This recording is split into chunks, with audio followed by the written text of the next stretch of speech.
Hi, I'm Elisha Berkeley. And I'm Caleb Berkeley. And we're the Berkeleychefs. And today we have some berries we picked from our backyard and in the front. So these berries here, this berry is called Saskatoon berry or sugar plum as people call it.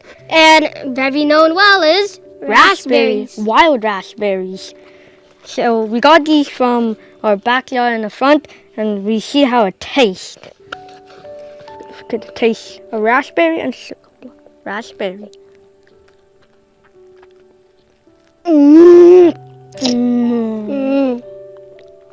Sweet, delicious, juicy, and it's better than regular store-bought berries.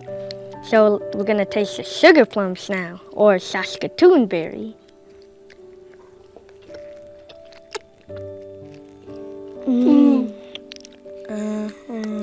Delicious. Really delicious and sweet, and they're Tasty. big and juicy, big size, and so I encourage you to go and pick them in the wild for yourself, or to find them on a forest trail walk.